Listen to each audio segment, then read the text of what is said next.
Good day, everyone. In this YouTube video, we will be just picking random things in the forest before the year ends. So we will have our videos on 23, I guess 23 or 24, or that's it. Those are the dates now. Um, okay. Sabi nila sa akin, as of the remaining days of the year, so probably this video on YouTube will be out on December 21, probably. So, maglalagay pa ako ng isa for December 31, I guess. Hindi ko sure. So, I'll be just picking random things in the forest. So, ano ibig sabihin nun? So, let's pick some random topics and then let's see what will the Lord say. Parang parang sa dice, tatlong dice, hagis mo, tapos kung ano yung number, di yun. Yan, ilan naman. Okay, so let me think about it. So, what is the thing that compels me a lot that the Lord will say something? Oh, there you go. I figured it out. Time. Although na-discuss ko na to before, pero the Lord wants a more interesting views about time. So, sabi, personal experience ko. When I was in elementary or in high school, especially high school, bakit parang yung isang araw noon is already 3 days today? Pakiramdam ko ganon. Yung isang araw noong high school ako, parang 3 araw na ngayon.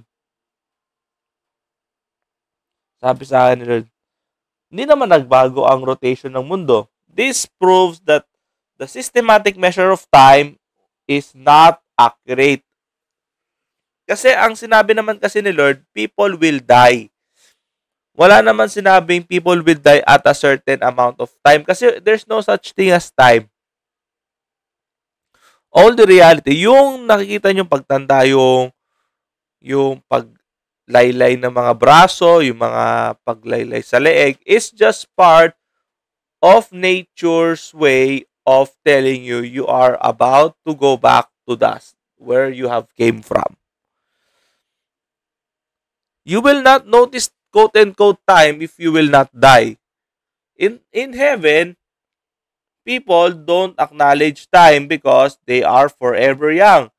Di ba may kantang forever young? I want to be forever young. May ganong kanta, di ba? In heaven, they don't ask for that. You know why?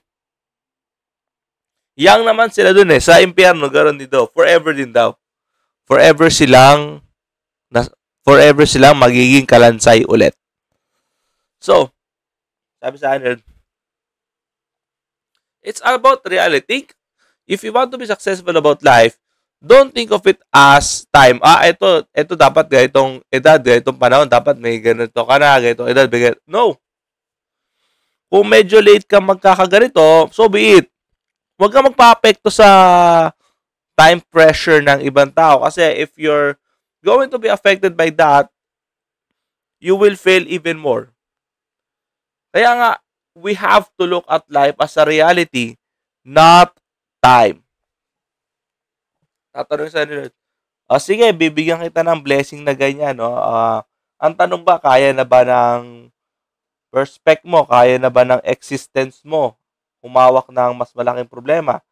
Kaya na ba ng existence mo humawak ng mas maraming tao? Kaya mo na bang humawak ng liabilities? Kaya mo na bang humawak ng pressure na hindi mo pa nararanasan before? Those are the things that the Lord will have to ask. Kaya na ba ng banks?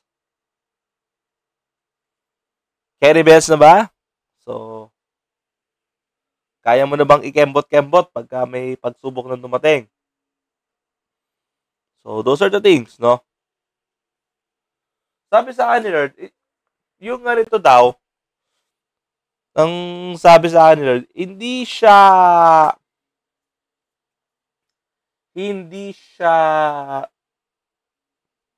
rare. Kasi daw sabi ni Lord, habang bata daw, may napakinggan nga akong kanta na yung pagbata, these are the days that never die. So, yung pagkabata ka, pag nasa bahay ka lang, ayun yung these are the days that never die. Sobrang tagal. Kasi parang walang nangyayari kasi yun. Because when you're young, nothing much is happening with your life. Siguro naglalaro ka, you're playing.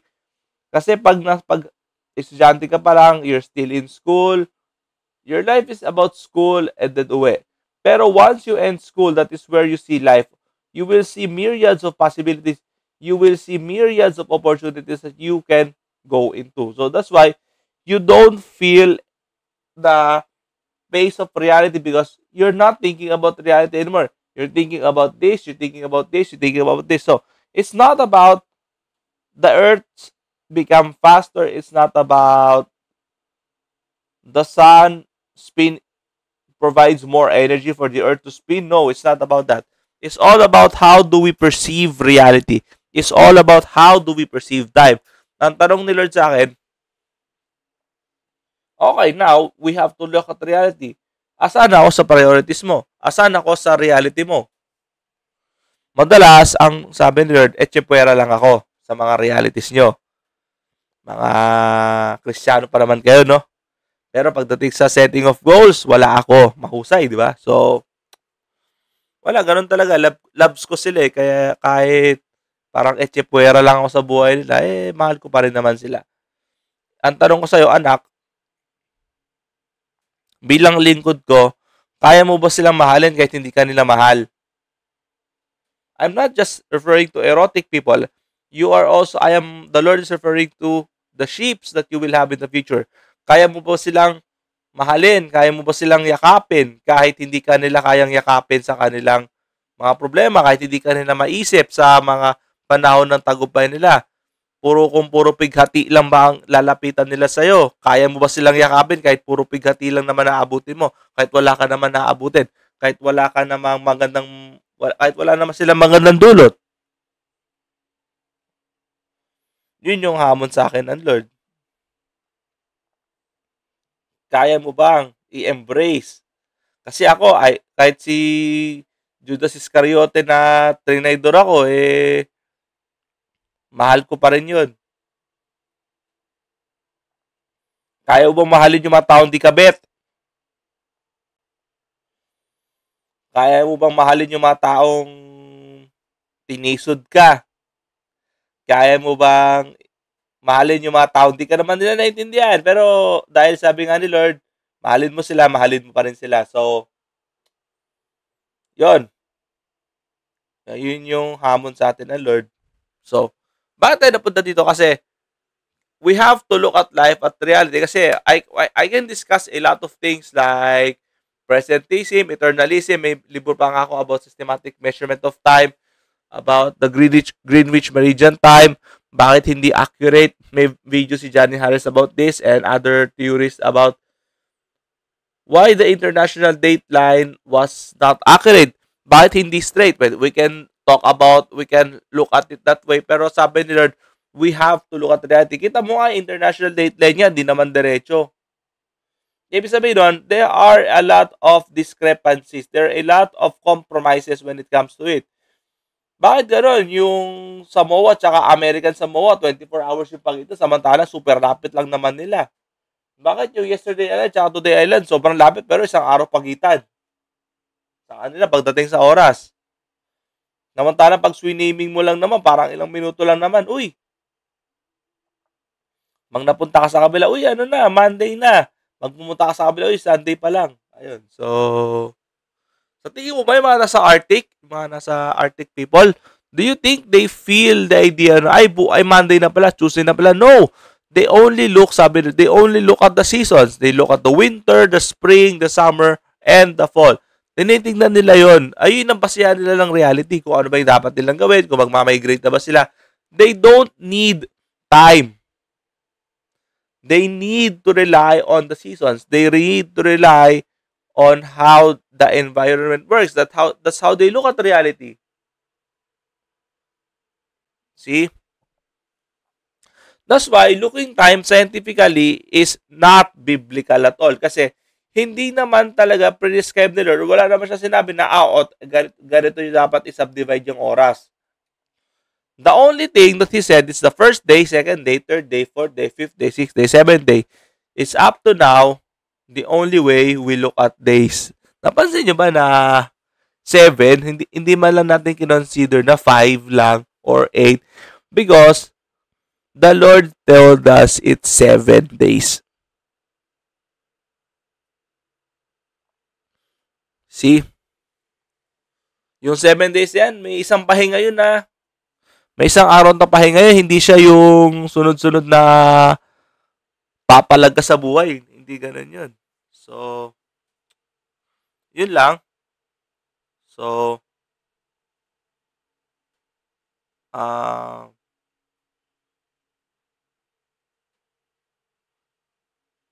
is this how we look upon? We need to think about it this way, no? Before it's too late. A lot of people might consider it bad, but then at the end of the day, the Lord said, everything I did is perfect. Wala ako sinabing oras. It's about days. It's about reality. We have to think of it this way as well. Sabi ni Lord, magto 2025 na sa lupa. Parang, ano ba? Alam mo ba yung oras na yan? Parang ano din yan eh. Peer pressure din yan eh. Sabi nila, dapat ganito, dapat may business ka na, dapat ganito, dapat nag-retire ka na. Sabi nila, who cares? Who cares sa standards mo? Magkakaiba naman kayo ng calling, magkakaiba naman kayo ng kapalaran, magkakaiba naman kayo ng skills, magkakaiba naman kayo ng strengths. Hindi ko siya i-base sa'yo kasi iba siya.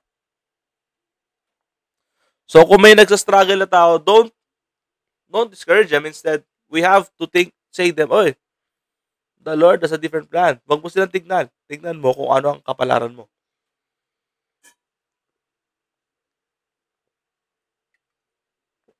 Tignan mo kung ano ang magiging calling mo sa mga susunod na panahon.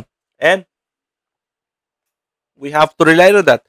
Kailangan natin pagbasehan kung ano ba ang talagang gusto ng Diyos. Or else, we will suffer a miserable life. And, pag namatay tayo, tatanong ng Diyos, ano ginawa sa buhay mo? Lahat naman ng gusto mo, mali naman, kaya di nangyayari. Gusto mo ba? Ganun sabihin ng Diyos. Yung mga gusto mo naman, makasarili. Yung mga nais mo naman, wala naman sa hulog. Karamihan daw kasi sabi Lord, karamihan daw sa pangarap ng tao is compromising. It's a detriment to the other people. Maraming tao malalaglag. So, yun lang. We have to think of it this way or else it might be too late. Sabi nila sa akin, marami sa Kristiyano pumapalpak sa buhay kasi they think of time as their enemy, not as their friend. What do you mean enemy? They strive to be best. Ganitong edad. O tapos, pag namatay ka, ano na? Don't you know that death is for everyone? For the good, for the bad, all will die. Ang tatanong lang naman sa ni Lord, ano ginawa mo sa buhay mo? How did you perceive life? How did you influence others about how you look at life? How did you use it? That's the real question. It's not about studying. Studying is just one of the things that you must do. But make the study in reality is another way of looking at it. So, yun lang naman sa ngayon. So, I'll see you next time. Bye-bye.